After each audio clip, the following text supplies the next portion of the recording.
मला आज राज्य सरकारची क्यू येत होती आणि ती क्यू ह्या कारणाने की राज्य सरकारने ज्या प्रकारे तयारी केली होती ती तयारी मिरिक्सवर होती की नव्हती, परंतु तारीख पुढे नेण्याची मात्र होती। आज आम्ही माननीय उच्च न्यायालयाला एक स्वतंत्रपणे कंपायलेशन दिलं, त्याच्यामध्ये मेडिकल प्रवेशाची तारीख 9 मार्च दाखवली आणि इतरही भरती प्रक्रियेच्या तारखा लक्षात आणून दिल्या। आज हे लक्षात आल्याच्या नंतर माननीय उच्च न्यायालयाने वारंवार राज्य सरकारला विचारलं, आम्ही सांगितलं की राज्य सरकार काही जास्त बोलणार नाही, कारण या राज्यामध्ये विरोधक आणि सत्ताधारी दोघांनी मिळून आज फक्त 28% खुल्या वर्गाला जागा ठेवलेल्या आहेत। जनरल कॅटेगरीला 28% फक्त जागा राहिलेल्या आहेत आणि ही परिस्थिती निर्माण केलेली आहे राजकीय हवासापोटी। निवडणुका डोक्यावर, या सगळ्या गोष्टी लक्षात घेता माननीय उच्च न्यायालयाच्या पीठाने तातडीने जे आहे इंटरिम रिलीफसाठी ऐकावा अशी विनंती केली। त्यावर वारंवार हे सांगण्यात आलं की आम्हाला 1 दिवस द्या। आम्ही सांगितलं हा तो 1 दिवस म्हणजे आजची दिवस काढून नेण्याचा।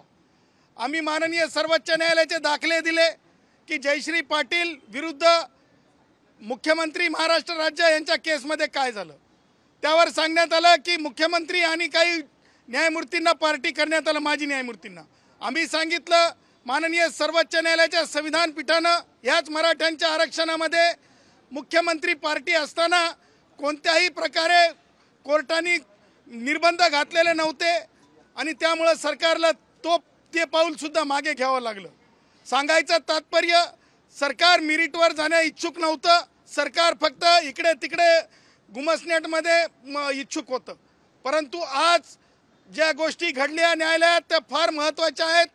खुल्या वर्गाला आम्ही सांगितलं या देशात, या राज्यातला ब्राह्मण, या राज्यातला ठाकूर, या राज्यातला मारवाडी, या राज्यातला जैन, या राज्यातला गुजराती आणि जे खुल्या वर्गामधून गुणवंत ठरतात आणि खुल्या वर्गाचे प्रवेश घेतात त्यांच्यासाठी हे अत्यंत आवश्यक आहे। कारण 28% जागातल्या 33% महिला भगिनींचं आरक्षण, त्याचबरोबर माजी सैनिकांचं, खेळाडूंचं हे सगळं आरक्षण जातं। 10-12% सुद्धा जागा राहत नाहीत खुल्या वर्गातल्या मुलांसाठी आणि म्हणून न्यायालयाने आज ऐकलं पाहिजे। आणि अन्यथा सरकारनं माननीय मुख्य न्यायमूर्तींनी असं काही आदेश पारित केला का हे याचिका ऐकू नये म्हणून, सिव्हिल रिट पिटिशन ऐकू नये म्हणून। त्यावर माननीय न्यायालयाने आमचं मत लक्षात घेता, आमची अडचण लक्षात घेता, खुल्या वर्गातील विद्यार्थ्यांची अडचण लक्षात घेता, भरतीची अडचण लक्षात घेता आणि आम्ही सांगितलं की अशा प्रकारची जेव्हा भरती होते तेव्हा त्या भरती झालेल्यांना जर तो कायदा बोगस ठरला, तो कायदा असंविधानिक ठरला तर काढता येत नाही। हे जडांतकरणाने सर्वोच्च न्यायालयाने मराठ्याच्या आरक्षणात नमूद केलेलं आहे। ह्या सगळ्या गोष्टी लक्षात घेता अंतरिम आदेश काहीतरी पास व्हावा।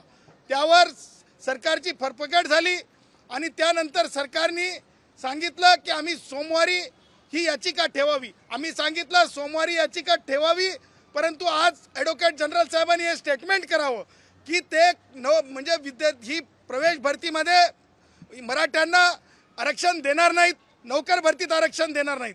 त्यावर युक्तिवाद पुढे चालला आणि माननीय न्यायालयाने आज 2 मोठे दिलासे दिलेले आहेत खुल्या वर्गाला। आजचा दिवस हा महाशिवरात्रीचा हिंदू राष्ट्र भारतातील आमच्यासारख्या कष्टकऱ्यांसाठी मोठा दिवस आणि मोठा दिलासा म्हणावा लागेल। सरकारने ज्या ढोंगाने कायदा केला, विरोधकाला हाताशी धरून, मग उद्धव असतील, राष्ट्रवादी काँग्रेसचे वयोवृद्ध पुढारी शरद पवार असतील, सगळ्या गटांनी एकत्रित येऊन असा कायदा केला, संविधानिक कायदा केला। त्या कायद्याला आज माननीय उच्च न्यायालयाने सांगितलं, या कायद्याला सुद्धा आज आज जे आहे स्पष्टपणे सांगण्यात आलेलं आहे की सब्जेक्ट टू आउटकम सोमवारपर्यंत, आजचे अर्ज म्हणजे सोमवारपर्यंत सुद्धा या कायद्याचं आयुष्य जे आहे ऑक्सिजनवरला आहे आणि सोमवारीच्या नंतर मंगळवारी पुन्हा सुनावणी ठेवली आहे। त्याचबरोबर आम्ही सांगितलं यापूर्वी सुद्धा रिपोर्ट आम्हाला देण्यात आले होते, म्हणजे सुक्रे, माननीय माजी न्यायमूर्ती सुक्रे मागास आयोगाचे सारख्या पूर्वीच्या आयोगांचे, ते आता सुद्धा आम्ही अर्ज केलेत, आम्हाला ते रिपोर्ट द्यावा, कारण तो रिपोर्ट या प्रकरणामध्ये वाचणं आवश्यक आहे। त्यावर सुद्धा माननीय उच्च न्यायालयाने निरीक्षणं नोंदवलेली आहेत। म्हणजे आज 2 दिलासे मिळालेले आहेत आणि खरोखरच आनंदी आहोत की येणाऱ्या मंगळवारी पुन्हा माननीय न्यायालयाने तातडीने सुनावणी ठेवली, हाय ऑन बोर्ड ठेवलेलं आहे हे प्रकरण. आणि म्हणून खुल्या वर्गाच्या आशा आता पल्लवित झालेल्या आहेत की राजकीय हवसापोटी आणलेला कायदा टिकणार नाही अशी भावना आमच्या मनामध्ये निर्माण झाली.